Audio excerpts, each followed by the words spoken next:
poppin'? It's Life N Tymes. You know what I'm saying? Here with another amazing episode, guys. Guys, we're here with somebody that's definitely one of a kind. You know what I mean? Definitely one of a kind sound, one of a kind, all the way down to whatever you could think about it. You know what I'm saying? She's very multifaceted in a lot of ways. The music is amazing. The collabs are amazing. It's a big brain over here, guys. You know what I'm saying? Guys, we're here with the one and only. Go ahead and just introduce yourself. What's up? I'm Yona. The guy, The guy. the one and only. What's up? Pleasure to be here Hey, today.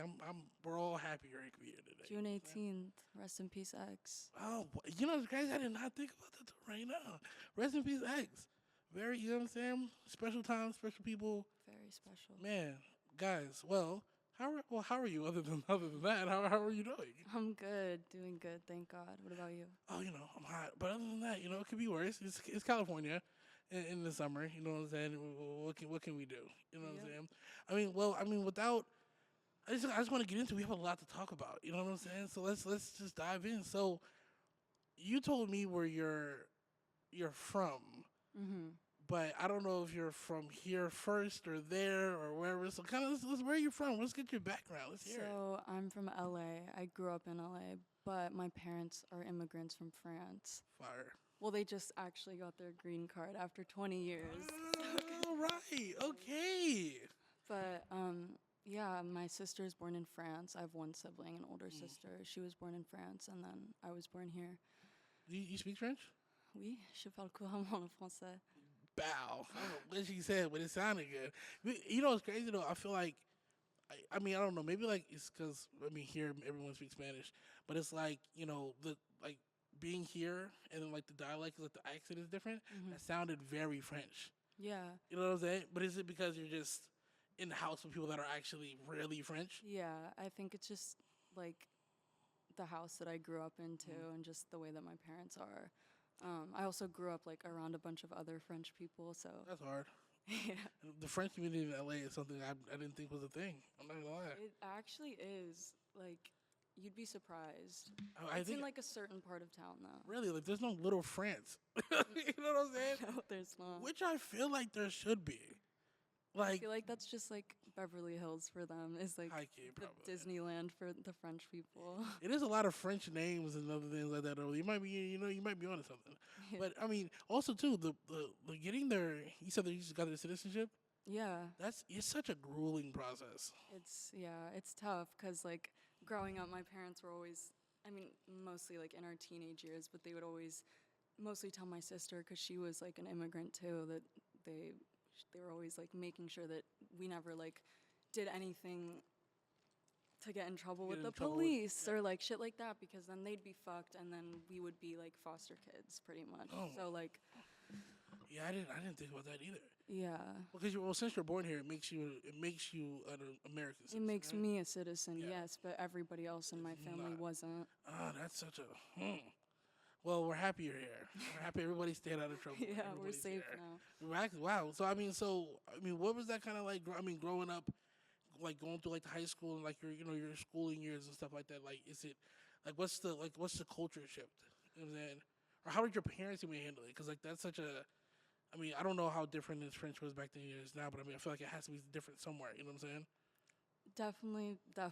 Since my parents, like, I think this is a common theme with every, like, really foreign parent, but I guess, like, being American was, like, not something that they wanted. When a lot of foreign people, like, come to America to, like, live that American lifestyle Yeah. and, like, they weren't really searching for that.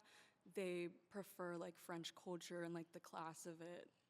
Like, and that was a big kind of shift when I was in school because I would pick up on like habits that the kids around me would do and they'd be like, what are you doing? Like, we're not like these Americans, And Yeah. I'd be like, but wait, like, aren't I American? Like, Technically. it was just like a weird shift that I was constantly, Kind of like a tug of war in a sense. but Yeah. I think it made me like the way that I am now. I think it's cool because growing up on both sides of the creek, I mean, you're in a sense you can kind of pick the best from both worlds, like literally. Yeah. I mean, but I never really thought about that. I mean, you are right. A lot of people come here with the idea of the American dream, so on and so forth. So you try to blend in so that you're not ostracized and things of that nature. But I guess I can understand that too. But you're also trying to keep the culture and trying to what I mean. So I mean, because if you were the only child that didn't grow over there, so I guess you would be missing certain things. But that's just very interesting.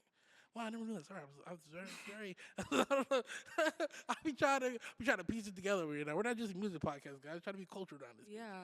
You know what I mean? But okay, so from kind of like because your musical background is so interesting. So where did it kind of start to you started to be interested in music and the type of music that is how you ended up making today? Like, you know what I mean? Where's the correlation? Okay, so my first like recollection of ever listening to music was like in my dad's like beaten down car, and my dad was obsessed with Iron Man. So the AC/DC soundtrack was something that I listened to every day going to school as like a 5-year-old girl. But he would always be like, "Don't tell your mom that I was playing this because she's gonna kick my ass." Yeah. And that was just like my first like sound was that electric guitar that I remember, and I will like never forget that. And then ever since then, I've always like loved rock music and like that genre. Yeah. And then over time, like my sister introduced me to rap music when I was like 10 years old. I heard Lil Wayne and I was like, what the fuck, this is crazy. It's a great time to hear Wayne. Yeah, it was like in the whole Young Money era, and I was like, whoa. Underrated era. Definitely underrated. But anyway, underappreciated maybe. But fuck, this happens to me a lot where I just like forget what I'm talking about. That's fine. I mean, you're like I was saying, like we were talking before. You like I'm like, yo, it's a pre-recorded show, gang. We out here banging out. Crippling ADHD, but we got it. let me try it. Oh, Yes. okay. The electric guitar. So like when that was like the first type of music that I ever heard, and I immediately fell in love with it. And then during like those years in school, my parents were working a lot, so like I would always have to stay after school for like a long period of time, sometimes till like 8 o'clock at night. What school's then you said at 8? A lot. Really? That's crazy. Yeah, because there's like after school. Oh yeah, programs, you know what? I'm tweaking. I'm thinking they get out. Yeah, you're right. which is what I'm gonna get into. So like my parents couldn't really come pick us up like immediately, so sometimes I would like have to stay after school. And then one time I remember they were like, there's like this band, it's like an after school program, it's called Star. Fire. And it's a rock band for kids. And they were just like, do you want to join? Like, you're not doing anything better, you're just sitting here. So, and I was like, absolutely. So I ended up joining, and I played the bass for that band and for like the rest of elementary school, or maybe like for like 2 years in elementary school, and we played like the House of Blues and like shit like that. So that was like that was kind of like my start with music, and I was like, whoa, like even just this instrument, I love playing it. Yeah. And I also grew up playing piano because when my parents moved here, they didn't know any other people and they didn't speak English. And the only other person they knew was their friend. His name was Jean-Michel, and he was a French piano teacher. Fire. And so he would come over like every Sunday and give me and my sister lessons. And that was even before like the rock band and stuff. So I already had that foundation of like piano every weekend. Yeah. It just became like a regular thing, and then I was always singing too, so I kind of just like blended the two together. Yeah. You still play piano? Yeah. What other instruments do you play? Guitar. Really? Ukulele. I'm not like cracked. Ukulele is crazy. I feel like I mean, it's 4 strings. It's pretty simple. I feel like this shit is harder. There's less shit to deal with. Like, you know what I mean? I feel like you have less to work with. Yeah. I always kind of thought like the pathway is like, kind of like when you're growing up, and then like I said, you're hearing these things, and then you all get to like one epicenter where you all bring like hearing the guitars and things like that, and bringing it all together in one point in your life. It's just so interesting. Absolutely. It kind of makes it like, damn, this was fate. Like, you know what I'm saying? Yeah. Like so from there, you go into high school and things of that nature. Was this when you really started to record, or when did you kind of start recording music and things of that nature?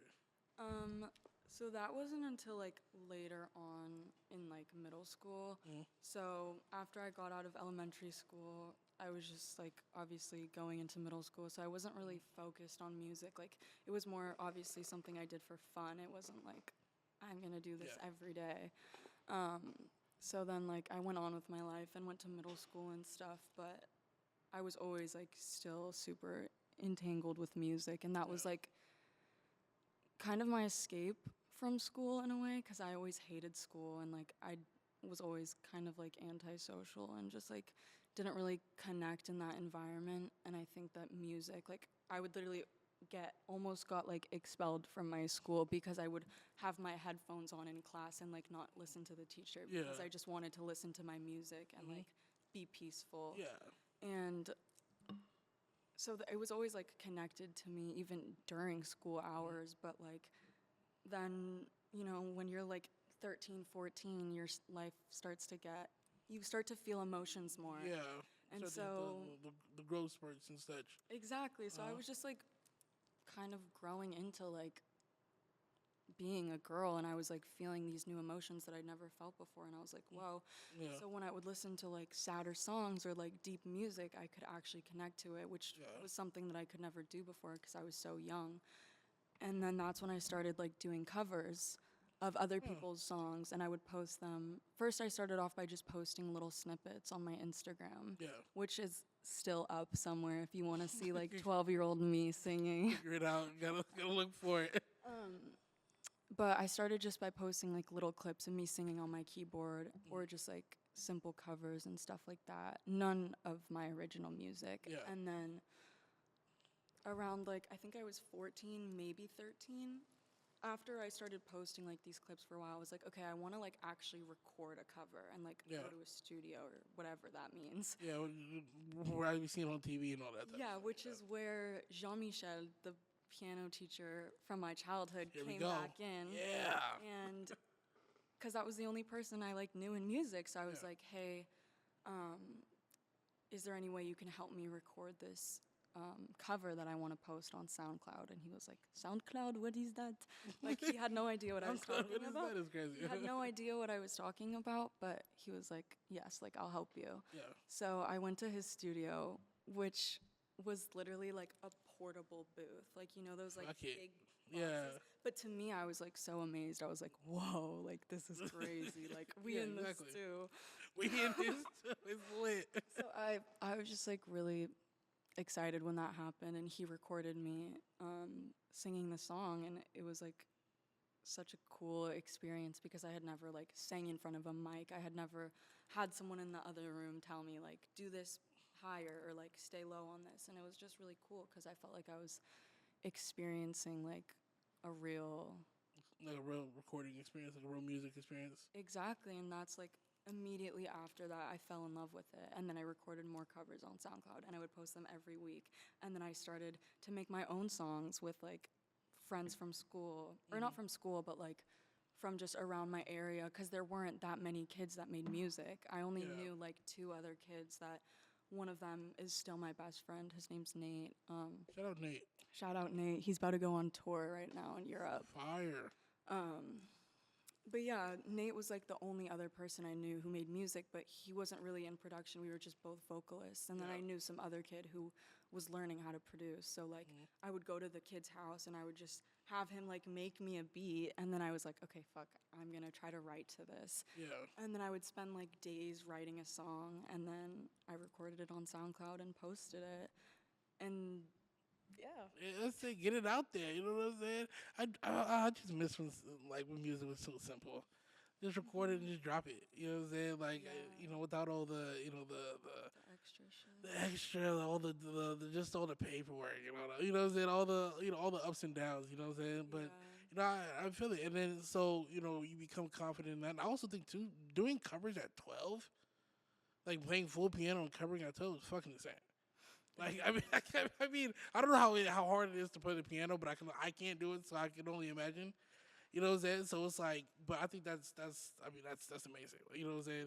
So then even also too, making music at 14 is especially I mean, you guys, we have YouTube. We have YouTube then. So I mean, again, you could probably YouTube certain things out, but still, like figuring out how to write to music and like original music. Even if you've been doing covers, like it's not, it's really not the same ballpark. You know what I'm saying? Like, I mean, at least to me. I mean, I could be wrong, but you know what I'm saying. But to me, I feel like that would help more, like with vocal inflections and trying to grow your voice. But like as far as like growing as an artist from that young of an age, or trying to put forth the right foot to do it is crazy. You know what I'm saying? Definitely a milestone. You know what I'm saying? So then what was next after that? So after that, I posted maybe like 4 or 3 original songs that I had made on SoundCloud, and they were up for like a couple months, I'd say.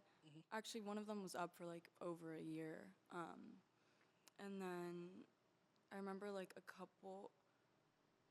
couple days before I was gonna drop like a new SoundCloud song, Bow, bow, which by the bow. way they were all ass. Like I know it's like it is really cool that I was doing that at such Yeah. a young age, but it wasn't like anything crazy. Yeah, but I mean, I think just yeah. it's the wherewithal, the courage, and like just the like, why not? And I mean, especially back then when people were really, really on SoundCloud, where I mean, anyone could hear it. I mean, these probably did numbers. They probably did great. You know what I'm saying? And those, back then in those days, whatever great was. You know what I'm saying? So, but still, like I can guarantee you now, there's people that still won't do it now. They've been making music since they was that age too.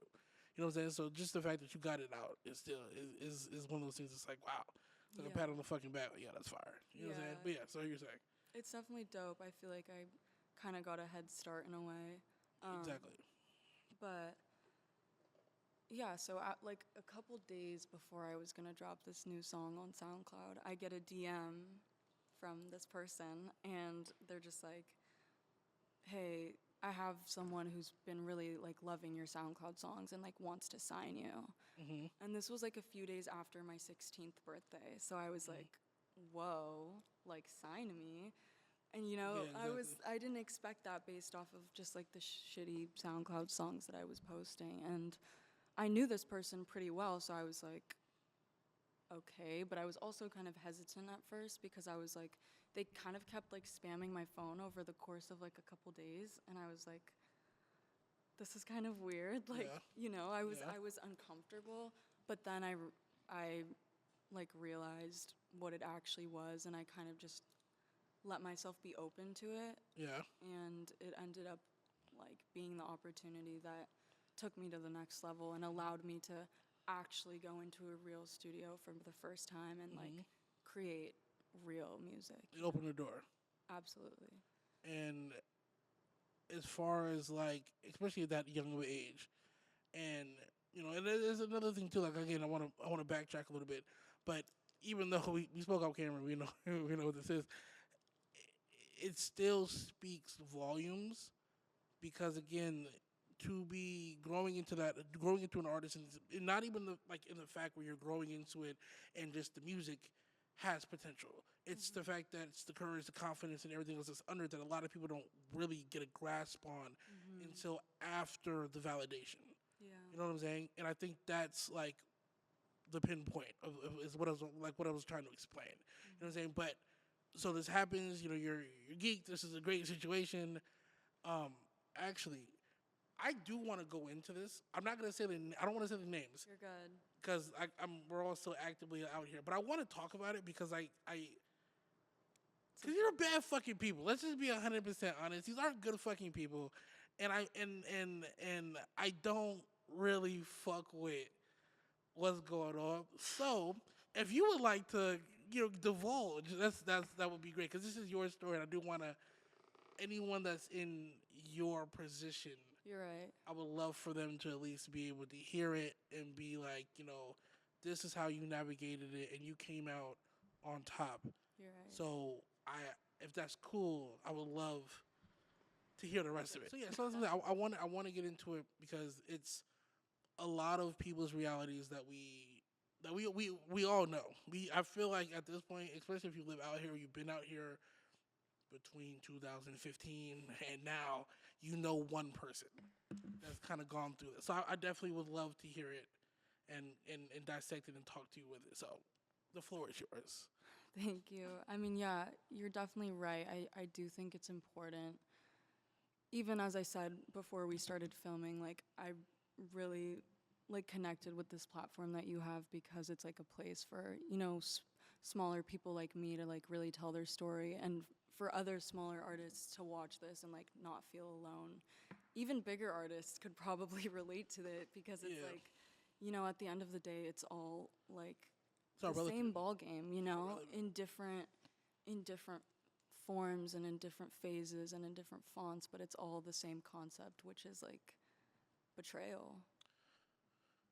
You know, Facts. You're not wrong. it's in a way that it's not always intentional, but people are not always gonna see your best interest in everything.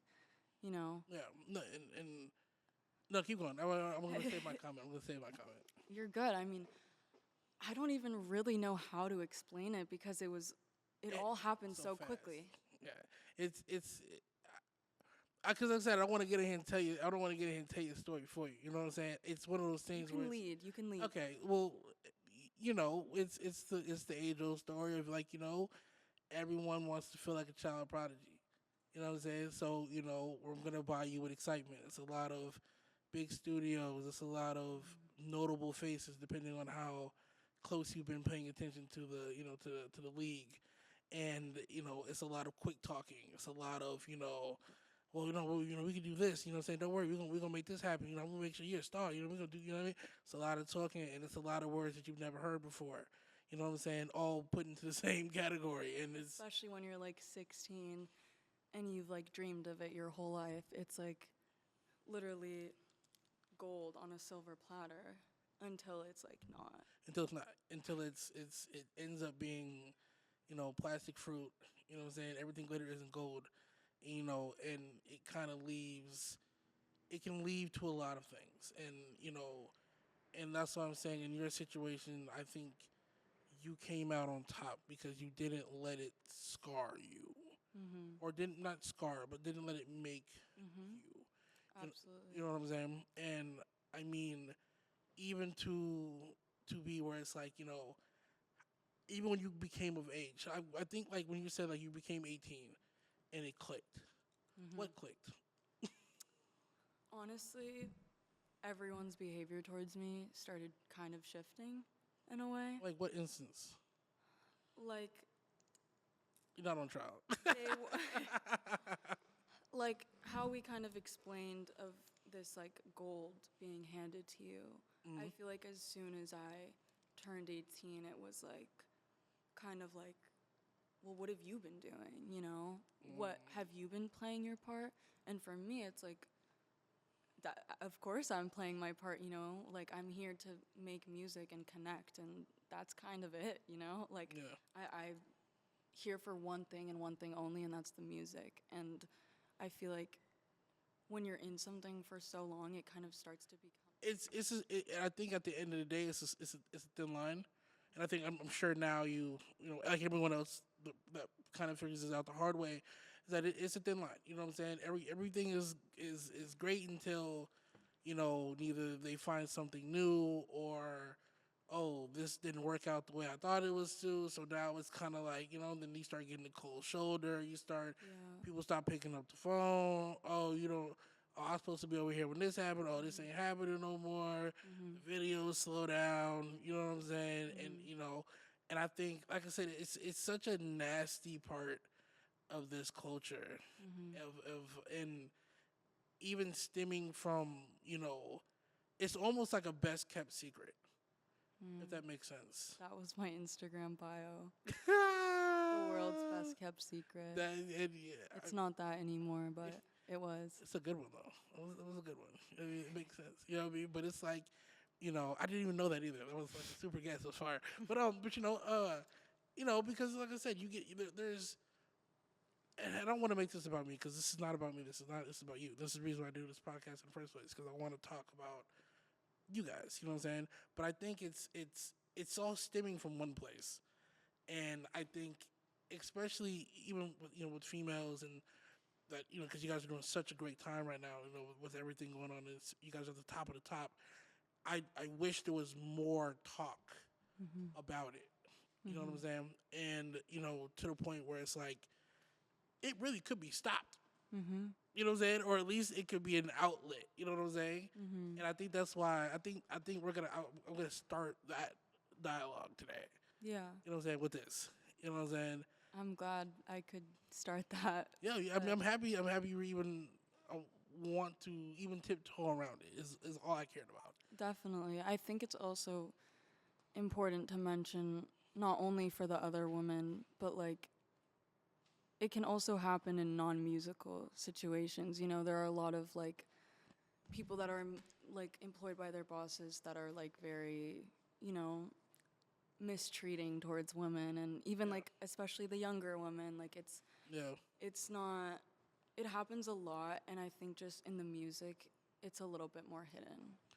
Yeah, I think it's just because of too. You want to be able to keep that. I mean, let's be frank. You want to make sure you keep the status.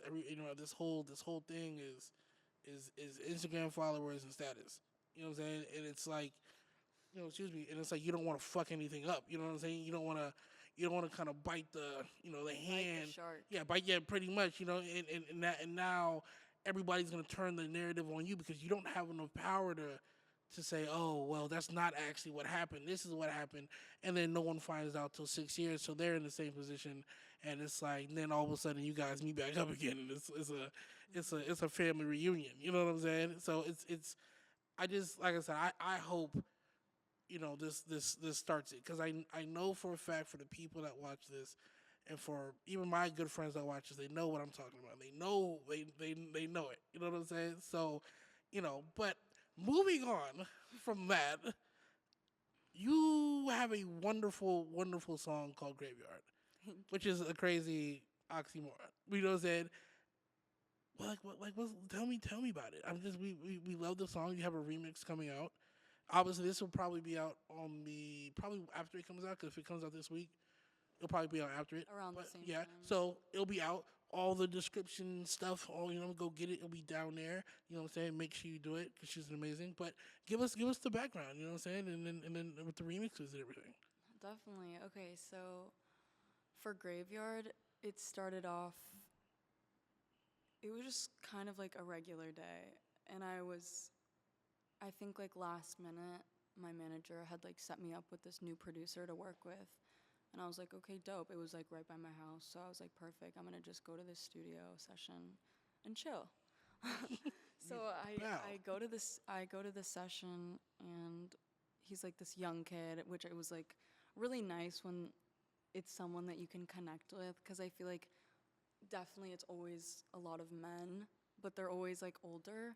So the fact that he was like my age, and like we had mutual friends and like stuff like that, it was just it was dope because we already kind of had that synergy, which allowed us to create like something so great. So I just asked him to start like playing guitar chords, and then he played those 4 chords, and I was like, those are the ones. And then I kind of go about all my songs the same way, where I kind of just freestyle.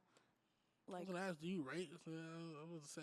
Yeah, I mean, I freestyle like mostly just the melodies, and usually words come with it too. Yeah. But it's always from the top of my head, just because I feel like when you unlock that from your subconscious, it's like an ocean full of possibilities. It's like when you have the mindset of like, okay, I'm gonna go to this, I have to write a song because I'm going into the studio, you know? Yeah. Or like a lot of people like to do this too, and obviously to each their own, but I've always found it super hard to like just sit there and write a song, or like have something written and then create it into a song. I feel like for me it's always been like unlocking that subconscious like power, and just letting that like lead the way. Yeah. And I think that's like such a powerful thing, because we don't even know like what's going on up there. So as soon as we let it out, we're just like, whoa, what the fuck? Yeah, it's like, how did I? Like, you know what I mean? It's How kind of did like, I do that? yeah, exactly. So, which is great. You know what I'm saying? So, this just pretty much just happened on one of those nights that, you know what I mean? It was a one and done. It happened, but I will say, it started off by the song was just on guitar. There were no drums, no nothing. It was just a simple loop of guitar of the "Take me out, let me fall again, it was all on the same loop. Yeah. And there was no verse 2, I think. I think it was just, or actually, no, I think we wrote the whole song in that day. Oh, wow. We wrote the whole song in that day, and then a couple weeks later, he just texted me and was like, I was really bored, and Put it together. yeah, he was like, I was really bored, and I did this kind of like Jersey club vibe. Like, I don't know if you fuck with it, but Which here is it fire. It came out so fire. And immediately I was like, whoa, this is really cool. Because I didn't have a sound like that. And obviously, as you know, I like to experiment in like every type of Big sound. experiment. So when I heard that, I was just like, that's the one. Like, Yeah. I didn't even care if he was like, it was just for fun. I was like, no, I want to drop that. Yeah. And that's just how it happens. Oh my god, no, it's amazing. I definitely gravitated to it after I heard it. You know what I'm saying? And I was like, oh, this is very different. You know what I'm saying? And I think it's too like all your songs sound different. They don't have like I said, they don't have like a crazy stream of consciousness. It feels like every day. I mean, like how random a day could be. Like, you know what I'm saying? And I really enjoy it. You know what I'm saying? We're looking forward to this remix as well. You know what I mean? Definitely, like I said, make sure all the stuff will be in the necessary spot. You know what I'm saying? Just make sure people go get that. You know what I'm saying? And also, since we're on to talk about songs, you have 2 songs by very good friends. And and like I said, that is such a complete fucking song. Like, to the point where it's like, wow, like, it's astounding. It's refreshing. You know what I'm saying? From top to bottom, I feel like in the age now where things are very modern, it felt modern, but it didn't feel modern in like the way where it's like, damn, it's missing its roots. Like it had everything intact for that to feel, sound, look like a completed, clean record. Like it didn't need another song to go with it. It didn't need, you know what I'm saying? So it was great to see too that you coupled it with a video. It really completed the vision. So tell me how that happened, how it came together. Yeah, so the song, the way that song happened is honestly kind of a crazy story, but We love crazy stories.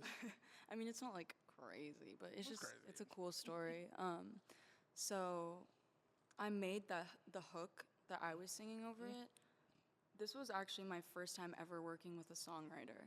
Really? Because I had, always written my shit myself and like freestyled, like I said. So working with a songwriter, I was like super excited because I was like, I love collaborating with people and like, there's just so much more room for opportunity that way. So Facts. it was our first time working, and then we made like this other song during that session, but to be honest, like I didn't really like it, and we didn't end up doing anything with it.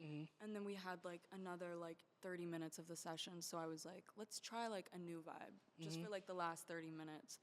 Same concept. He pulled out the guitar, started doing the loop. Yeah. I was like, that's the loop.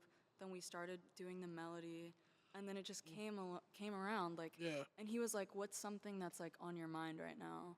And I was just telling him like a funny story of how one time like when my ex cheated on me, I like found him with the other girl, and he was wearing the shoes that I bought him that were like really expensive, and Jesus Christ. I made him take them off, and he walked home barefoot. So that song was like, and then Fire. he was like still trying to hit me up after that. So I was like, It's a crazy way to go. so now you want to talk because I'm over it. And now you're going to walk. Yeah, exactly. That was like it was like literally a meme song type shit. Great song, though. And then he like added some instrumentals, and my manager at the time really liked it.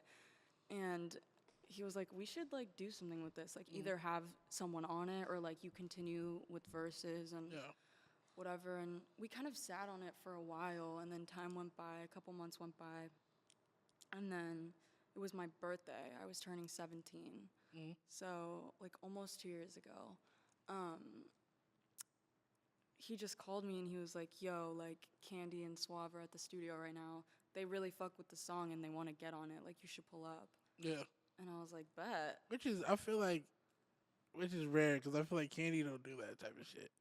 So I was like, you know what I mean? That's super fire. You know what I'm saying? Shout out Candy wherever you're at in the world. I love Candy. Candy. You know what's crazy is I didn't know who Candy was before I got there. I knew Suave just like through like, the mutuals that we had and my manager and stuff, but I didn't know Candy like that. I didn't know him as an artist either. So when I came in, they already had the verse is done. And Candy's part came in, and there were like a bunch of people in the room, and it was dark, so I couldn't really see. Like, I just walked in, and it started playing, and I was like, "This is fire!" I thought it was all Suave, and I was like, Candy's verse was like, "Whoa!" Like that was different, That's good. you know? Yeah. And I was like, I remember saying something like, I think I reached out to him, and I was like, "What's your name?" And he just started laughing at me, and I was like, "Oh shit!" And he just started laughing. I was like, fuck, like, have I met you before? Like, you know when you meet someone you remember? I was like, maybe it was one of those situations, but nah. And he, like, genuinely fucked with me even more because, like, I was just like, what's your name? You know? And he was just like, there's something special about you. Like, don't ever lose that. Yeah. And then we just kind of instantly clicked, and then they played the song from the beginning, and then I was like, this is fucking fire. And then it just happened like that. And then we just, like, chilled in the studio for my birthday. Wow. That's a hilarious. First of all, that's fucking hilarious. Second of all, I mean, it's so random too. Especially walking in this plane. And I will say though too, again, as people that I've seen record multiple times, niggas record fast as shit. So it doesn't. So it didn't surprise me that the shit was already done, polished up and ready to to be out. But I mean, I think that's the whole. Just as I said, the whole thing makes sense. I feel like it's. I think it's fire when things happen like that on accident or happen with that like on coincidence. You know what I'm saying? Especially when you have a good manager that's going to be able to shop things around and be like, oh, I got this, situation. I mean, he picked realistically, I don't think anybody else could have been on that song. If it wasn't going to be you putting more verses on it, them being on it made so much sense. Yeah. You know what I'm saying? It's probably like one of my favorite collabs of like that year, probably. Wow. You know what I'm saying? Yeah, because it was really, really nice. Like I said, it was packaged nice. It had all the good elements of what I feel like a song like that needs to have. You know what I'm saying? But so from there, so what's next? You know what I mean? I'm curious. Acquiring minds like to know. Yeah, I mean, I'll kind of talk about what happened in between, or not like what happened, but kind of what the dropping schedule was like during that. So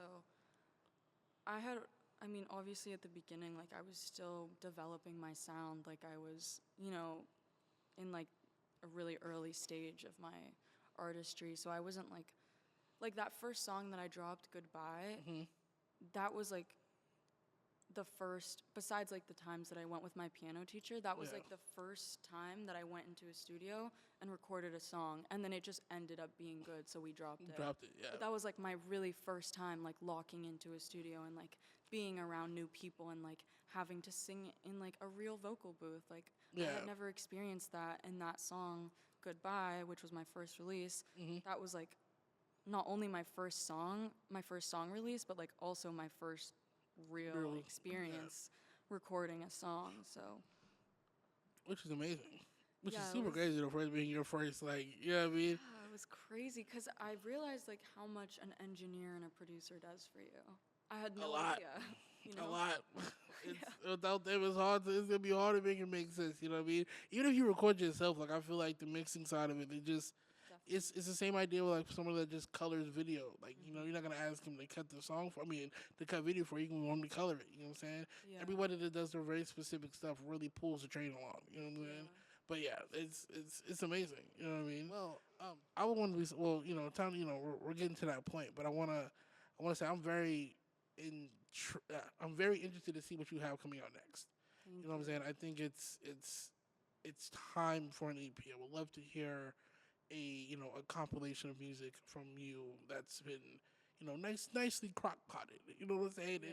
And put together. And is there anything like that on the horizon? Are we just doing singles, or like what's the game plan for you? In the back of my mind, I feel like I'm always secretly planning a project when nobody knows it. But that's definitely like, trust me, I have ideas on ideas. Like I already have my ideal full EP project done in my mind. Fire. Not necessarily that I have the songs done. I might have some of them done. Yeah. But the overall concept and the theme and the feeling that I want it to bring, I know like exactly how I want to execute it, and I'm so like clear on that vision that I cannot wait till that point comes. But for now, that's not what's next. Yeah. Right now it's kind of just focusing on those singles, and then hopefully in the next few months before the year ends, obviously get a project out. Well, I can say I'm very excited. I'm excited for the remix. I'm excited for just more you, more and more everything. You know what I'm saying? I want to thank you for coming on. You know what I'm saying? Thank you for having me. Is there any last words before we get out of here? I know. It's a hell one. It's hell. No. I was just gonna say something like. Oh, might as well. People people go crazy on this. Just say whatever. I mean, honestly, I don't want to say anything fucked up. I just want people to know that like whatever you want to do, just know that you can do it no matter what. And I know like that might sound cliche and cheesy because everyone says that, but coming from experience, although I'm not quite there yet, I've lived like a lot of my dreams already and I never thought they were possible. But I got to a point where I just believed so hard and just was certain that it was going to happen. Yeah. That now it's my reality. So learn that. The laws of the universe. Bow. This has been Laws of the Universe. Fucking Yona, guys. Anyway, this has been Lyfe N Tymes, guys, with the great Yona. Bow. Guess I'm obsessed and you know it.